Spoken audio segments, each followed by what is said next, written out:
Spider-Man Miles Morales. Will he be joining the MCU in live-action form anytime soon?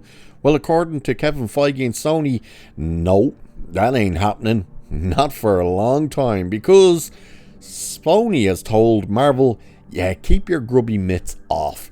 So, we're going to have a look at this because apparently there's this big fan outcry for Miles Morales in live-action form. Don't know where that comes from. I've never seen that being screamed out there. And isn't it funny that they're calling for, hey, we need Miles Morales to show up, not Spider-Man. Do you know why that is?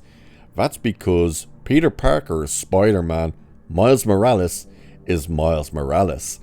But let's have a look at this. So it's saying, Marvel boss Kevin Feige says a live-action Miles Morales isn't happening anytime soon. And that's because Sony told them to keep out. For years, some fans have pushed for Miles Morales to appear in the MCU, but during a recent press stop about the MCU, Feige confirmed there's no development on a live-action version of the Spider-Verse character.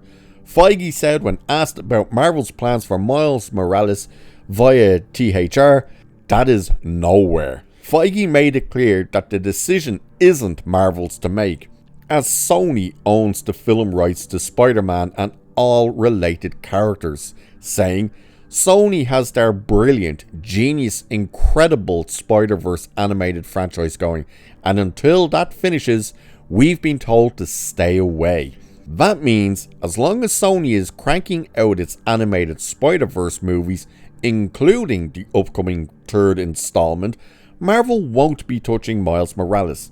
It also means the fan theory that Lisa Zayas is playing the mother of Miles Morales in Spider-Man 4 is unlikely true. Spider-Man Beyond the Spider-Verse has a June 25th, 2027 release date, with Sony hanging on to the live-action rights.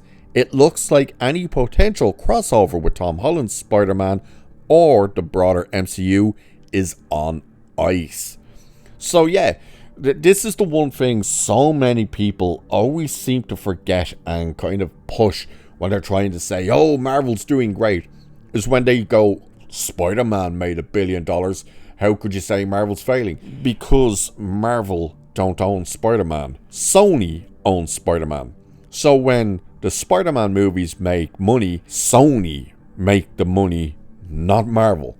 So the fact that they're saying there's people pushing for Miles Morales to be in live action, what exactly do you think they would do with Miles Morales in live action? Because the focus will still very much be on Spider-Man, aka Peter Parker. So where do you think Miles Morales would fit in this whole scenario? He wouldn't really, would he? Because you would have to be removing Peter Parker to really focus on Miles Morales if you want to give him his stories.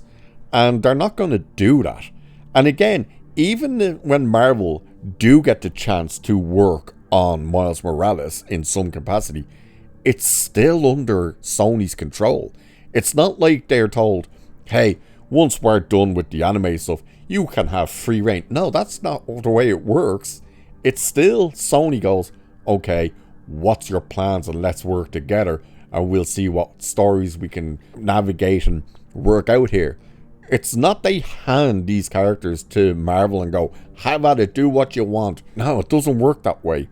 Especially seen as whatever Marvel would do would be beneficial, or the opposite, destroy anything Sony gets out of it, because again, Sony would be the ones making the money off of whatever they do with that character. So Sony have to be very careful what they do here. Now, the Spider-Verse movies are successful.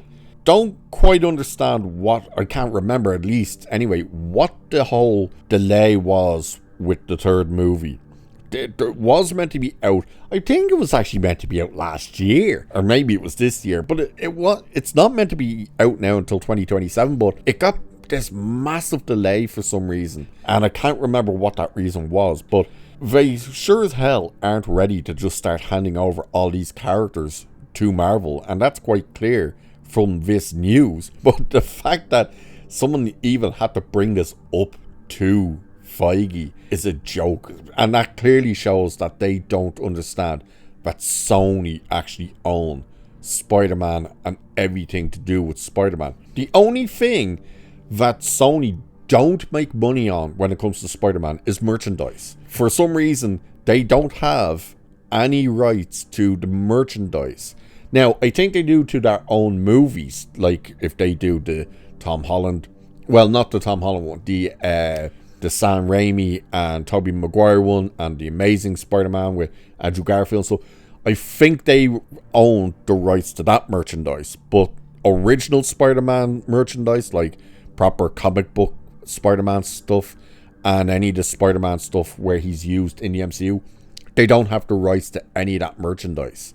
So they never made money off merchandise. It was exclusively basically the movies. So the fact again that people seem to think that Sony or that Marvel own outright all things Spider-Man, it's just not true.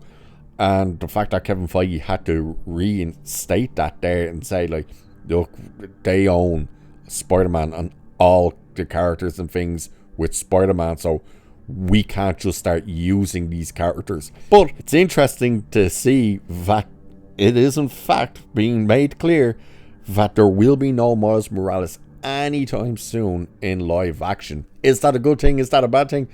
Quite frankly, they're not done with Tom Holland's Spider-Man.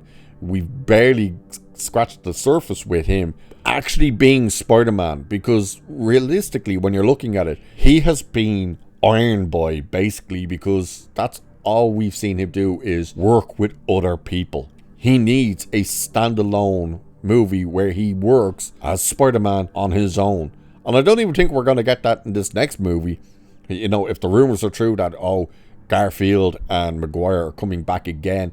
Don't know, but you really need to just have Spider-Man be Spider-Man, make his own suits, all this stuff, not relying on Tony Stark technology and all this crap. You need Spider-Man to be Spider-Man.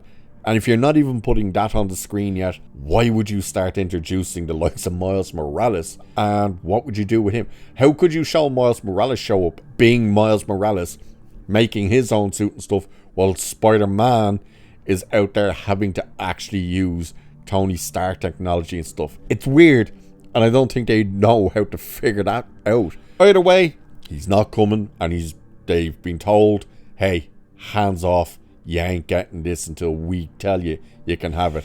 So, with that, do let me know what you think. Are you sad that there's no Miles Morales live action coming? Do you care? Are you happy? Do let me know. And with that, I shall leave it there for this one. So like, share, subscribe, all that good stuff. Cheers, and I'll catch you in the next one.